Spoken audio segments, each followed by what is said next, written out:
when we're looking at this adoption of the asset of Bitcoin, irregardless of mining, Bitcoiners are going to need central locations to learn. It's the reason why, online education is great, but college kids get mad when they're paying tuition to go to school in person and they're told it's a virtual class, right? The impact of being there face-to-face, having a conversation with a group of people, I think there were 30 people or so that showed up for the evening session. It made a lot of sense. And you're not just dealing with this digital wall in front of you now. You're actually able to connect and meet everybody and shake hands, which, guys, that's still how business is done.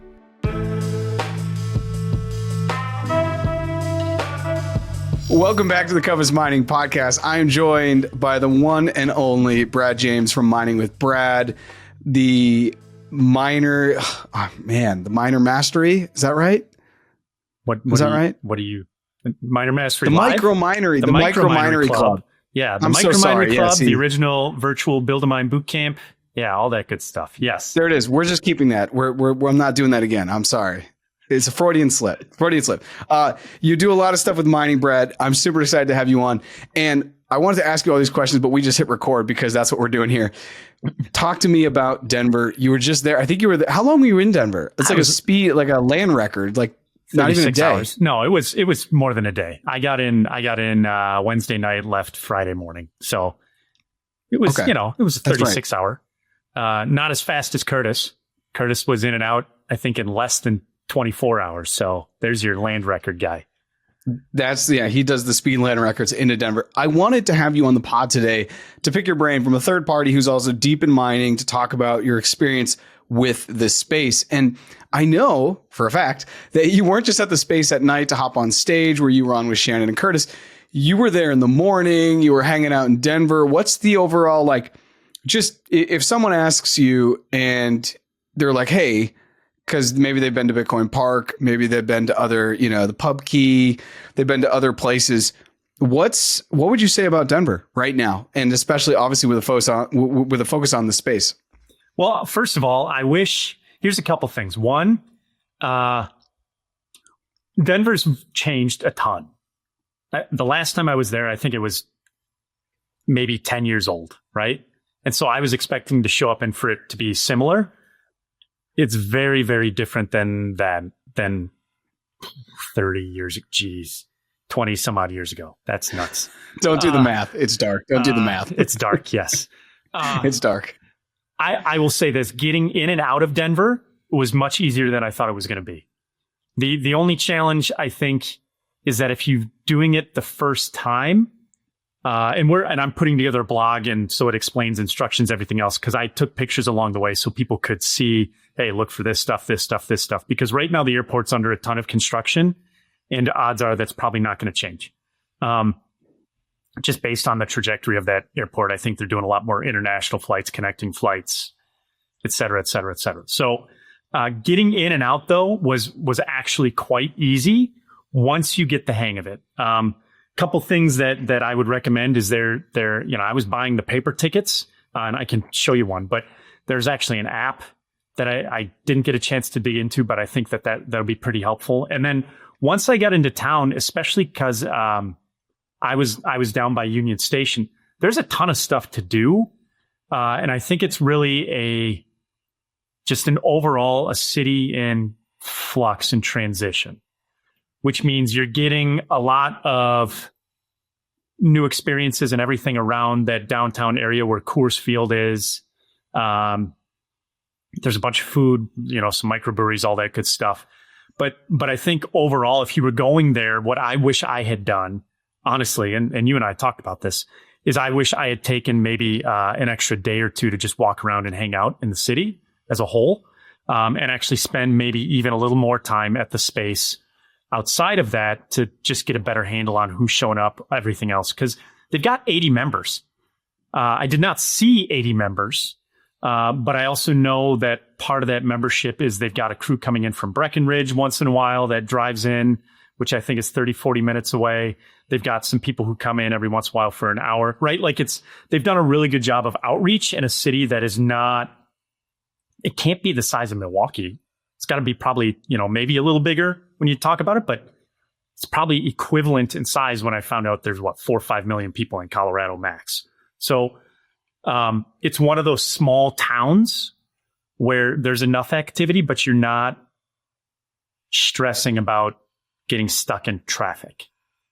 That's what I would say just from a movement standpoint. And I always think that that's really important to grasp when you're planning, because I didn't know what the heck to expect on that front, just because I hadn't been there in a while.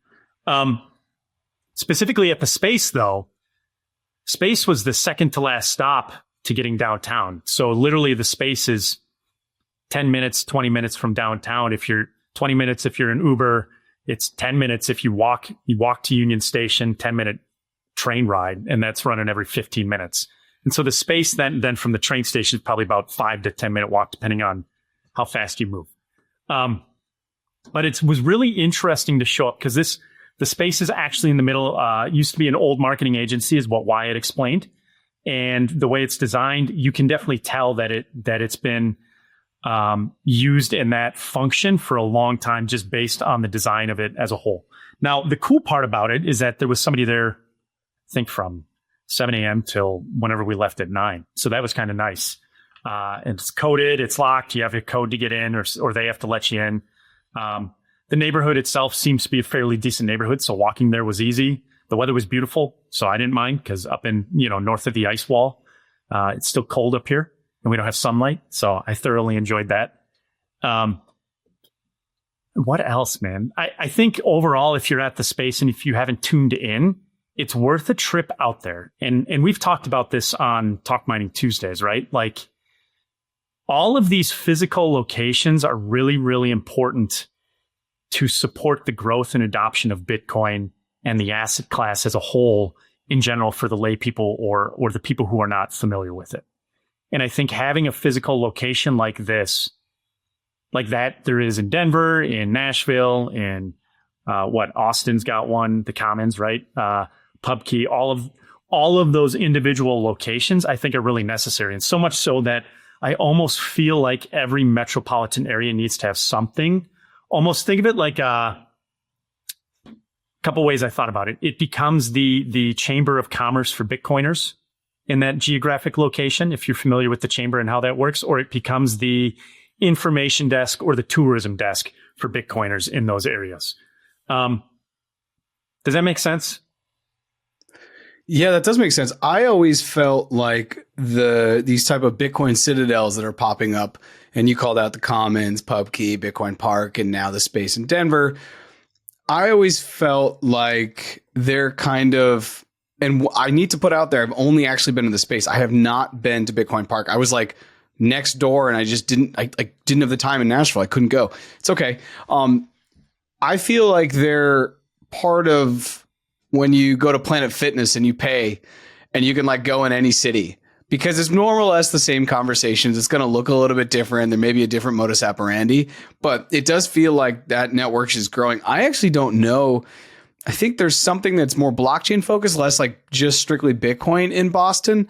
But what other ones are there? I mean, I'm surprised Miami must have something, because there's just to put this out, in Medellin, there's something called Hash House, and that's all Web3 blockchain, Bitcoin, which is super cool. I'm spending most of my time in Bogota, which is 3 times the size of Medellin, but doesn't have its own Bitcoin only thing there.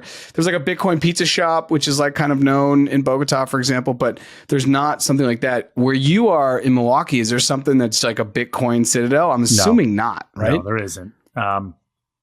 I mean, and that's where I think if you look at these towns, there needs to be something, I think is what I'm learning. And I only say that because what it does is we have to understand, people don't understand this technology, right? As a whole, they understand having spaces that are like museums or places you can go and learn, where it's not necessarily online, where you can actually talk to somebody and somebody's willing to help you out and teach you and do all this stuff, which, there was an influx of people in and out of the Space that morning that I was there and in the evening. And I think you would find it very interesting.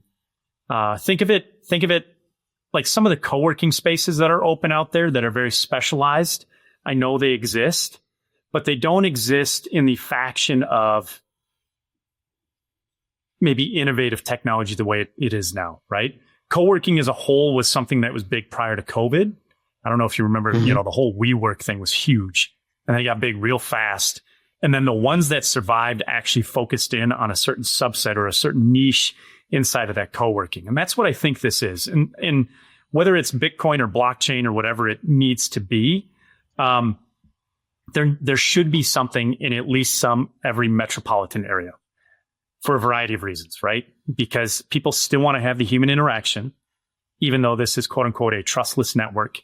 People want a place to go where they can actually look somebody in the eye and ask very quality questions and have somebody walk them through it, which I'm sure if you showed up out of the blue, just let them know maybe that you're in town and you're trying to figure it out and you want to show up.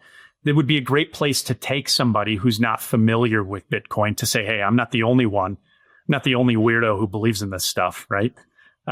Because there's real businesses working out of there, right? There's a VC firm, there's a financial advisory firm, there's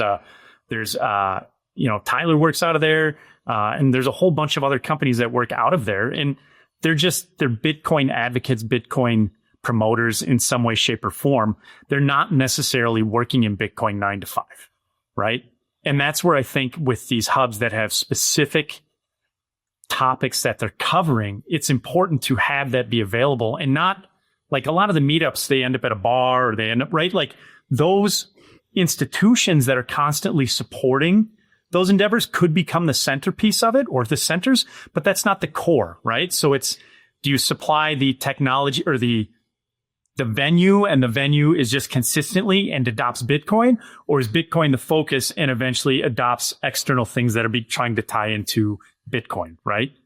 And I think that's the conversation that maybe needs to be had. But I like your idea of maybe if there's a sharing network where it's like Planet Fitness. That's an interesting thing where I don't know if you could get everybody on the same page to make that work. It would take a little conversation, collaboration, and compromise for sure. But I think maybe we'll get there in time. Similar, like I said, the Chamber of Commerce. That the chamber itself is a wide network across the US, and all of those offices have access to the same semblance of resources, but they all work in some semblance together. And maybe that's an option. I don't know. I've never thought about that. I like the Chamber of Commerce idea. I mean, I think that's brilliant. I was thinking too of like a small business association. There's an SBA in every single town, every hole in America, because America, whether it's local, regional, or national, they want to spur innovation. And so if you are a small business owner, maybe you need some kind of a loan to be able to build out so you can grow, and you just show them the math. There's tons of money there. I'm not sure under the current administration, but historically there's tons of money there. The thing that you said though, really, like I've worked in co-working spaces since about 2015, 2016. Mostly international. And the ones that I was in Central America were all for basically social impact. So it's like when a nonprofit also has a for-profit, it's like a B corporation, if you're familiar with those. And everyone was basically doing something like that. Some were focused in water, some were focused in like youth development, some were focused in housing, education. And so now that you've said that, I think more about the space and the way that it works. It's basically a co-working space that is hyper focused, like you said, on that one niche, which is we're all aligned though around this one thing, which happens to be Bitcoin, which is really quite sweet. Okay, but let's talk about your day. So on Thursday in the morning, I think you had your Minery club in the morning and you were able to run it out of there. How did that go? Because I was on the back end seeing how the sausage was made as you were trying to coordinate, getting in to set that up. Compass Mining makes Bitcoin mining accessible to everyone. Whether you're investing in one machine or thousands, our customizable solutions are tailored to meet your needs. We are your experts in Bitcoin mining, offering a platform where individuals and businesses can purchase hardware, host machines, and access a range of ancillary services. Start mining in as little as 48 hours with our turnkey hardware online and mining directly to your Bitcoin wallet within 2 business days. Discover more at compassmining.io and see how we can power your success. Yeah, so we showed up. We ran, for those of you who don't know, we've got a community called the Micro Minery Club. Fleet managers, owner-operators, new miners, plebs, whatever, professionals who are coming out. Think of it, it's that community that is international of small business, Main Street business owners in the industry of mining, and they all gather every Thursday morning. So Thursday morning, I ran our Micro Minery Club session out of that office. They've got a conference room in the back that they set up for me. It was super helpful, super easy. It was quiet. And then during it, at some point, I gave a tour with my phone, walking through on Zoom. But overall, I think people don't realize these are out there, or they don't realize that maybe they're accessible, right? Or why they would make the trip to go there. And again, I think one of the things that was discovered, and I think more and more we as Bitcoiners are realizing that the real connections are happening in person, right? That we can hop on calls and we can have all these conversations. But, the fact that I ran into, Shannon out there, Keith from Colorado Filter, right? Like a number of people who we talk to like this almost every other week or weekly. And you're just like, oh, hey, it's good. And it brings it back to the important part of this, that it's a network, yes, that relies on the internet and is redundancy and everything else, but there's humans behind it. And so much, I think, of the humanity is lost in why we're doing what we're doing. And I think that that's why it's important to get out there and make sure that you're going to these locations when you can, right? Or if it makes sense. Like I took a special trip out there for this because, it was important and you guys really wanted me to come out there and see it. So we made it work. But I at the end of the day, I didn't realize why it's actually from Wisconsin, right? There's a bunch of Wisconsinites chilling out there.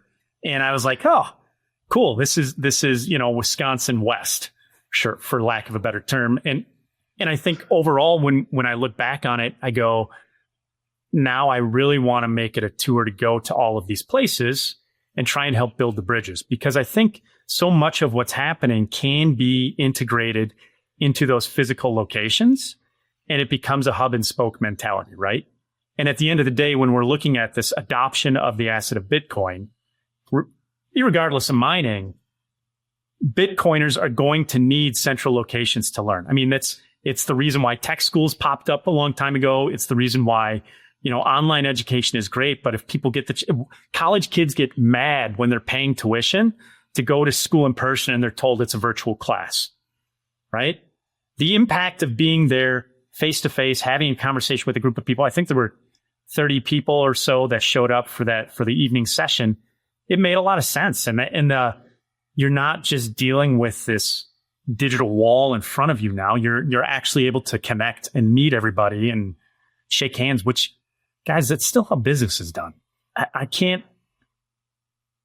don't know. People who just do it remotely and don't go out and meet people face to face, I always want to ask them, that's great. And at the end of the day, when it comes down to it, if there is not that human connection with those clients or those customers or those partnerships, you're going to be the first one cut. And people don't realize that. It's the soft side of business that people forget about. That's all. No, I think it's really important. And recently you were at Mining Disrupt. And when I see you going from Milwaukee all the way down there, I see Nico Schmidt coming all the way up from Buenos Aires, which is 12 hours easily into Miami. It's just like, yeah, you really need to be in person, especially, Bitcoin mining, so much of it does happen in person, I feel like. So much of the most important people at Compass are in person. They are the guys right now in the mines doing diagnostics, doing a fan replacement. You probably never heard their names, and I guarantee they are working 60-hour weeks, crushing it, and they love it. And they're what keeps Bitcoin alive. And I think that's the other thing that separates Bitcoin from everything else, is that proof of work, that transfer of energy into the digital is just absolutely fascinating. Let's talk about the night session. I was able to watch it and it went well.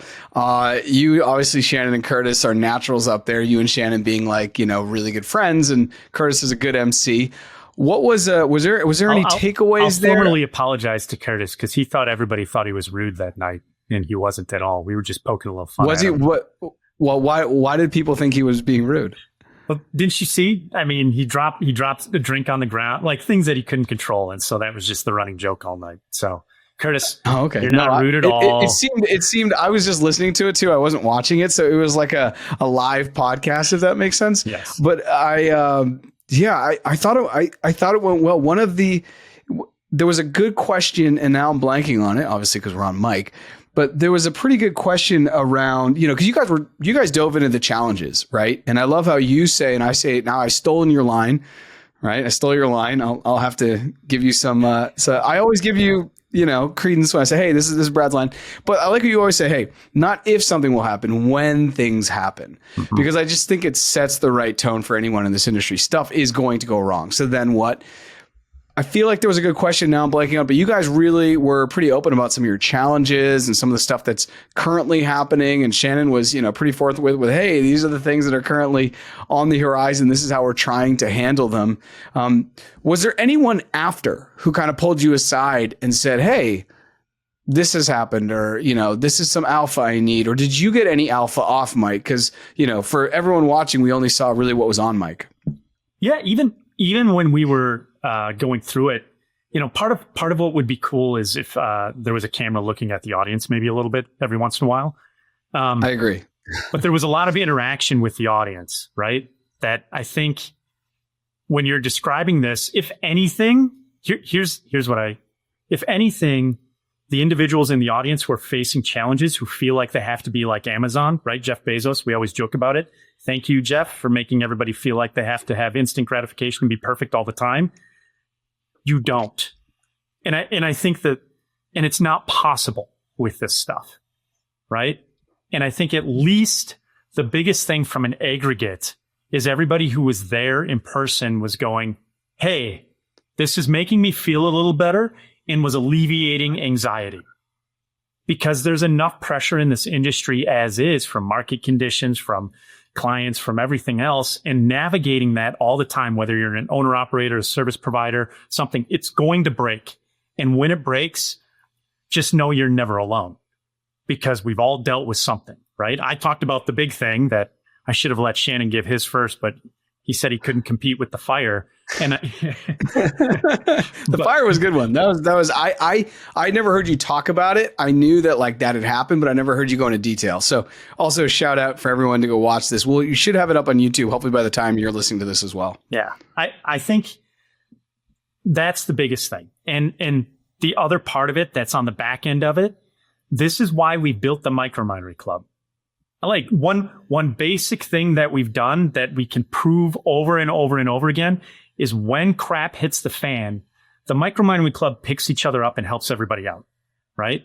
We've already done this a number of times where we've had somebody self-mining, their site goes down, they got to ship their equipment to maybe one of the colo providers temporarily that exists in the Micro Minery Club. And guess what? They don't lose months or years trying to figure out what's wrong, right? That's one. Two, somebody has something break. In the Micro Minery Club, there's an open, honest, candid group of people, including Orion and Taurus and the ASIC Miner Academy, who are instantly helping regularly clients navigate stuff, right? Where, hey, this is broken, we can't fix it. The repair shop is way backed up, but we got to get this up and running because we have a retail client who only has 3 miners with them and one of them is down. How do we get this done, right? Like when things go wrong, or a transformer breaks, or literally that Thursday morning, we had one of our members in the Micro Minery Club. They're dealing with some site issues. During the Micro Minery Club, one of the transformers blew up, and they're like, "Hey, no worries. Boom, this is how you get it back up and running." And they shared how it worked, right? So having the community around it, again, going back to why Denver space is so important, especially for miners, because a lot of this stuff isn't just software; it's logistics, it's physical, it's hardware, and overall, the alpha afterwards is, hey, we just need more of this human talk and understanding. The empathy aspect of it is just as important as the accountability aspect. But in order to make that balance work, it's the communication. And so that's where we talk inside of our community and in our company. Accountability, empathy, 2 major values. The only way you can hold clients or team to any of that is because of communication. Because with communication, now you build empathy as to why things are going wrong, and you educate clients who then can hold themselves accountable when they send new gear to make sure they're prepped for things mentally. And then when they struggle, guess what? Now we can flip the script and help them, right? So talking with some of your team, right? They found it very valuable in some of the customer service tips and tricks stuff that we do. And I think it validated some of the things that Compass is really working hard to do in order to make sure that their clients and customers for co-location are very happy. Yeah, I want to double click on something you said about the Amazonification of our world, because I saw this earlier and I just think that this speaks to the fact that like nothing really does happen instantaneously, but Amazon has like tricked many people to think that. I think 80% of households have an Amazon Prime account or an Amazon account, maybe not a Prime account. So I saw this earlier. It says DoorDash launches autonomous AI powered food delivery robots starting in San Jose. San Francisco is obviously the test lab for Uber, right? They're like, can we drive these cars around, with people who you don't know? So everything kind of happens in Silicon Valley. And then it's a screenshot of a DoorDash and it says 1.4 miles away, delivery time 2 minutes. I mean, normally when you open up delivery apps, it's like the lowest you can get is 10 to 12 minutes just because like life exists and like you have to prepare. It's just, I don't know. It's unbelievable. So yeah, I think that that's skewing people's mind. And I think Curtis would be really happy. Curtis is the brainchild of the meetup that goes on in Denver every second Thursday of the month. And he'd be very happy to hear what you're saying, because that was always the idea. It was to create a space where miners can come together, look each other in the eye, shake hands, sit down and talk about real stuff, because there's nothing like that currently exists in the United States for Bitcoin mining. And dare I even say the world, because the United States has so much hash online and it's such a big Bitcoin mining community. So it really is, for me, like the top of what's happening right now. And I think that having people like you there who have the Micro Minery Club is just absolutely incredible, because you spoke about the Micro Minery Club and you're like, look, you have the 200 megawatts in Texas. You have the guy with 3 ASICs in his garage, and there's a bunch of people with 1 megawatt. There's a bunch of people with 300 miners. There's a bunch of people who are just somewhere in between, and that's who we support moving forward. As one is often asked when you go to a great vacation, there's 2 questions. 1, would you go back? And 2, would you recommend that people go out and I'm talking about the space, but more specifically the space in the meetup. So would you go back? And then also, would you recommend that people go? Absolutely. I think it was interesting listening to Sean in the beginning. Sean is a wealth of knowledge. If you didn't see that part, him being the COO of TeraWolf was and explaining what their transition is and what their model is was really, really insightful. And again, it's also interesting, and it validates why what you just said is so important. That middle ground doesn't get the service that the 2 ends of the spectrum do, right? The pleb miners who've got a BitX or 1 miner, and the big guys who've got 200 to 500 megawatts or whatever up and running around the world. That's what you're focused on. And everybody else in the middle, you got to figure it out. And this was a really good community that you could walk into, friendly, right? I love the fact that it was a judgment-free zone, right? Back to your Planet Fitness, judgment-free zone. Planet Fitness, not sponsoring this episode. But when you go to places, and in the Denver space, especially, I think because of all the Wisconsinites you got down there, very friendly, very friendly. Yeah. I didn't know it was because of all the Wisconsin, and I forgot that actually. Why is Tyler also? Mm-hmm. I think Tyler's a Wisconsin guy. Yeah, he's a Badger. Yeah. Oh man, you guys are just taking over. Damn straight. Okay, so you would recommend, and you do want to go back? Yeah, we'll go back. Sweet. I'll probably take Natalie the next time. We actually were looking at sometime in the summer for when the Cubs are going to be down there, because this is the thing I learned. Okay, I got in Wednesday night. And you don't know what you're going to eat, right? And I got in at 6:30, whatever, it was downtown by 7. Well, Coors Field is right down there by Union Station. Mm-hmm. And I was like, you know what? The game is going. I didn't realize the Brewers were playing. I was like, oh, I could go watch the game. But I didn't know how much tickets were. I didn't know, right, any of that. And so I sat down at a restaurant, and the server's like, yeah, tickets are only $8 to go. And most people go, and they just walk around and they enjoy it. And so I was like, I love baseball. And usually at baseball stadiums, they have a lot of good food. So I was like, I should have just done that. So if I were to go back, what I would do is I would plan like, hey, what are you doing when you get in? If there's a home baseball game, go $8 for a ticket and then spend money on the food there and a beer. They're like, it would have been a great time. And I think maybe that's something that the space should promote more and find a way to tie in with them, because I think that's also part of what needs to happen, right? We as much as we need to normalize Bitcoin, we also need to normalize that Bitcoiners are going to go to the things that normal people like to do, right? And I think those are the partnerships, especially when it comes to sports, because guys, believe it or not, there's a bunch of athletes who mine. There's a ton of them, and they hold Bitcoin and they do all. You don't necessarily hear about it all the time, but they do. And so if you were to go to those events, it matters. And that's Jarrett, you and I have talked about it. That's why we had Miner Mastery Live at Nissan Stadium last year, because the Tennessee Titans were, they understand Bitcoin, they get into it, and there's some vehicles that they're using to try and help their athletes and their stadium adopt it better. So when we look at it, we have to go halfway, just like we're trying to pull other people towards us. And couldn't agree more. I'm really glad that you had a good experience, because you basically spent the majority of your day at the space, which I think is cool. It's a great space. I know it sounds redundant. It's an interesting building. I've been out there. We were out there in November for the inauguration of the Meetup and some other stuff that was going, really the inauguration of the space. And they had like their soiree. I want to go back. And I think also, I didn't know you could go to a baseball game for $8, because in Boston, the lowest like bleacher seat is like $1 billion and you're firstborn. So that sounds like maybe we'll meet out there in the summer and warmer months and go. I do want to give you some of your time back today. I know you have stuff to do. It is Monday. We have Bitcoin mining is not slowing down. I'll add your website. I'll add your X. I'll add your LinkedIn. I'll add all the places where people can get in touch with you if that's cool.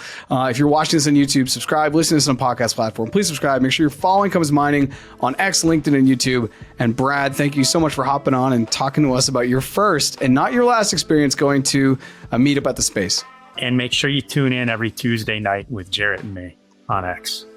I think that's 8 p.m. We'll see everyone on X. That's right. Thanks, Brad. See you, Jarrett.